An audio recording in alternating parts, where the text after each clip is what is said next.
নমস্কার, বৈদিক বার্তায় আপনাদের সকলকে সুস্বাগতম। আমরা নিয়মিত বৈদিক বার্তায় শ্রীমদ্ ভাগবত গীতা প্রথম অধ্যায় নিয়ে আলোচনা করেছি। আজকে প্রথম অধ্যায়ের অষ্টম শ্লোক আমরা আপনাদের সামনে রাখছি। প্রথম অধ্যায় অর্জুন বিষাদ যোগ, অর্থাৎ প্রথম অধ্যায়ের বিগত 7টি শ্লোকে আমরা যে ব্যাখ্যা রেখেছি, আজকে তার অষ্টম শ্লোকে দুর্যোধন তার বীর পক্ষের সম্পর্কে দ্রোণাচার্যের কাছে তিনি তার প্রশংসা রাখছেন। আর সেই প্রশংসায় কি বলছেন? ভবান বিশ্বস্য কর্ণস্য কীপস্য সমিতিঞ্জয় অশ্ব ত্বামা বিকর্ণস্য সোমদত্তিস্তথৈব চ। অর্থাৎ আপনি, অর্থাৎ দ্রোণাচার্য নিজে, পিতামহ ভীষ্ম, কর্ণ, যুদ্ধ বিজয়ী কৃপাচার্য এবং তেমনি অশ্বত্থামা, বিকর্ণ এবং সোমদত্তের পুত্র ভূরিশ্রবা, এদের প্রশংসা যে এনারা দুর্যোধনের সান্নিধ্যে রয়েছেন বা তার পক্ষে রয়েছেন যুদ্ধ করবার জন্য। এখন আমরা ধীরে ধীরে জেনে নিই এই ব্যক্তিগুলো কারা, এনারা কি কি দায়িত্ব কিভাবে পালন করছেন। প্রথমেই আসছি দ্রোণাচার্য। দ্রোণাচার্য ছিলেন মহর্ষি ভরদ্বাজের পুত্র। ইনি মহর্ষি অগ্নিবেশ্য ও শ্রী পরশুরামের কাছ থেকে রহস্যযুক্ত সমস্ত অস্ত্র শস্ত্র লাভ করেছিলেন। তিনি ছিলেন বেদ বেদাঙ্গের জ্ঞাতা, মহাতপস্বী, ধনুর্বেদ শস্ত্রবিদ্যায় অত্যন্ত মমজ্ঞ, অনুভবী, যুদ্ধকলায় নিপুণ, পরম সাহসী এবং অতি রথী বীর তিনি। ইনি ব্রহ্মাস্ত্র এবং আগ্নেয়াস্ত্র ইত্যাদি বিচিত্র অস্ত্রাদির প্রয়োগেও তিনি দক্ষ ছিলেন। যুদ্ধক্ষেত্রে যখন ইনি পূর্ণ শক্তি প্রয়োগ করতেন তখন কেউ তাকে পরাজিত করতে পারত না। মহর্ষি শরদ্বানের কন্যা কৃপির সঙ্গে তার বিবাহ হয়, আর অশ্বত্থামা দ্রোণাচার্যের পুত্র ছিলেন। দ্বিতীয় ব্যক্তি নাম পেয়েছি আমরা ভীষ্ম মহারাজ শান্তনুর পুত্র। ভাগীরথী গঙ্গার থেকে তার জন্ম। ইনি দ্রৌ নামক নবম বসুর অবতার বলা হয়। এর অপর নাম দেবব্রত। ইনি সত্যবাদীর সঙ্গে নিজের পিতার বিবাহ দেওয়ার জন্য সত্যবাদীর পালক পিতার আদেশ অনুসারে পূর্ণ যুবাবস্থায় নিজের জীবনে কখনো বিবাহ করবেন না এবং রাজপথ পরিত্যাগ করবার ভীষণ প্রতিজ্ঞা করেছিলেন। তাই এই ভীষণ প্রতিজ্ঞার জন্য তাকে আবার ভীষ্ম হিসাবেই তিনি পরিচিতি লাভ করেন।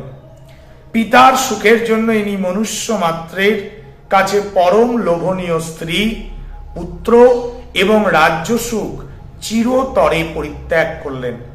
তার এই কাজে তার পিতা অতি প্রসন্ন হয়ে তাকে ইচ্ছা মৃত্যু বর প্রদান করেছিলেন।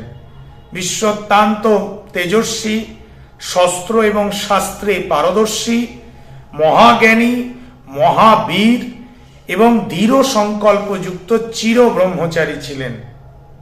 আরো কি ছিলেন?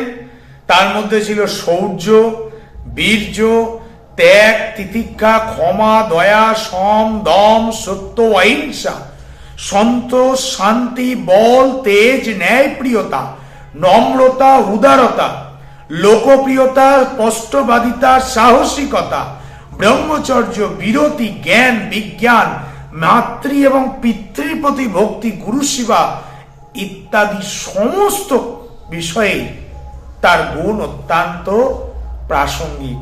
তিনি একনিষ্ঠ, শ্রদ্ধা সম্পন্ন এবং পরম প্রেমিক ভক্ত ছিলেন। মহাভারতের যুদ্ধের সম্মুখে তিনি উপস্থিত হলে তার সামনে দাঁড়ানোর মতো কোনো বীর ছিল না এবং তিনি কথা দিয়েছিলেন তিনি পাণ্ডবদের পঞ্চ পাণ্ডবকে তিনি আঘাত করবেন না, কিন্তু প্রতিদিন তিনি যুদ্ধক্ষেত্রে অবতীর্ণ হয়ে 10,000 করে সৈন্যবধ করবেন। ইনি কৌরব পক্ষের সেনাপতি পদে সমাসীন থেকে 10 দিন ভয়ানক যুদ্ধ করেছিলেন। তারপর সরসজ্জায় সাহিত্য থেকে সকলকে মহান জ্ঞানের উপদেশ প্রদান করে উত্তরায়ণের সময় তিনি স্বেচ্ছা মৃত্যুবরণ করেন। পরবর্তী নাম পেয়েছি কর্ণ। কর্ণ ছিলেন কুন্তির পুত্র। সূর্যদেবের ঔরসে কুন্তির কুমারী অবস্থায় তার জন্ম। কুন্তি একে একটি কাঠের ভেলায় করে নদীতে বিসর্জন দিয়ে দেন।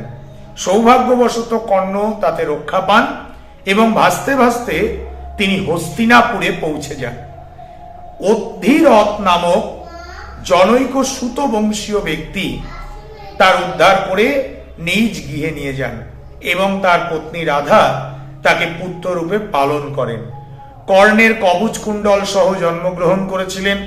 সেই কর্ণ কবচ কুণ্ডলের বিষয়েও আমরা জেনেছি যে তার এই কবচ কুণ্ডল ইন্দ্র ছদ্মবেশে তার কাছ থেকে গ্রহণ করেছিলেন এবং তিনি সব জেনেও ইন্দ্রকে সেটা দিয়েছিলেন।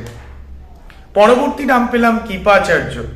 কৃপাচার্য ছিলেন গৌতম বংশীয় মহর্ষি শরদ্বানের পুত্র। ইনি ধনুর্বিদ্যায় অত্যন্ত পারদর্শী ছিলেন। এর ভগিনীর নাম কৃপি। মহারাজ শান্তনুর কৃপা পরবশ হয়ে এদের পালন করেন, তাই এদের নাম হয় কৃপ ও কৃপি। কৃপাচার্য বেদ এবং শাস্ত্রজ্ঞ, ধর্মাত্মা এবং নানান সদ্গুণ সম্পন্ন ছিলেন। দ্রোণাচার্যের আগে ইনি কৌরব, পাণ্ডব এবং যাদবদের ধনুর্বেদ শিক্ষা প্রদান করেন। সমগ্র কৌরব বংশ ধ্বংস হওয়ার পরেও ইনি জীবিত ছিলেন এবং পরীক্ষিতকে তিনি অস্ত্রবিদ্যা শিখিয়েছিলেন। পরবর্তীতে তিনি অত্যন্ত বীর এবং বিপক্ষদের পরাজিত করতে তিনি নিপুণ ছিলেন বলেই তার আরেক নাম সমিতিঞ্জয় হিসাবেই জানতে পারি। অশ্বত্থামা, আমরা আগেই জানলাম দ্রোণাচার্যের পুত্র ছিলেন অশ্বত্থামা। শস্ত্রবিদ্যায় অত্যন্ত নিপুণ, যুদ্ধ কল্পনাতে প্রবীণ এবং সুরবীর মহারথী ছিলেন। ইনি তার পিতা দ্রোণাচার্যের নিকট যুদ্ধবিদ্যার শিক্ষা পেয়েছিলেন। বিকর্ণ ধৃতরাষ্ট্রের 100 পুত্রের মধ্যে একজনের নাম ছিল বিকর্ণ। ইনি অত্যন্ত ধর্মাত্মা, বীর এবং মহারথী ছিলেন। কৌরবদের রাজসভায় অত্যাচারিত এবং পীড়িতা দ্রৌপদী যখন সকলকে জিজ্ঞাসা করছেন যে আমি হেরে গেছি কিনা, তখন সকলে নিশ্চুপ থাকলেও এই বিকর্ণ তিনি প্রতিবাদ জানিয়েছিলেন এবং দ্রৌপদীর প্রশ্নের উত্তর না দেওয়া পর্যন্ত এটা যে অন্যায় সে কথা তিনি জানিয়েছিলেন এবং তিনি মনে করেন দ্রৌপদীকে আমরা জিতে নিইনি, এই শব্দও তিনি প্রয়োগ করেন। সৌমদত্তী, সোমদত্তের পুত্র ভূরিশ্রবাকে সোমদত্তী বলা হতো। ইনি শান্তনুর বড় ভাই বাল্মীকের পৌত্র ছিলেন। অত্যন্ত ধর্মান্ধ, যুদ্ধবিদ্যায় কুশল, সুরবীর এবং মহারথী ছিলেন। ইনি অনেক দক্ষিণা দিয়ে বড় বড় যজ্ঞ করতেন। মহাভারতের যুদ্ধে সাত্যকীর হাতে ভূরিশ্রবার মৃত্যু হয়।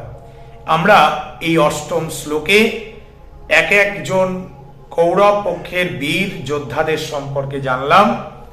পরবর্তীতে আমরা ধীরে ধীরে শ্রীমদ্ ভাগবত গীতার এক একটি শ্লোকের তাৎপর্য আমরা অনুধাবন করব। সকলের কাছে অনুরোধ, গীতার হৃদয় গ্রহণ করবার চেষ্টা করুন। গীতাকে নিজের প্রাত্যহিক জীবনের, দৈনন্দিন জীবনের একটি মূল্যবান দিশা হিসাবে এই গ্রন্থকে সামনে রাখুন। সকলে ভালো থাকুন। ধন্যবাদ। হরে কৃষ্ণ।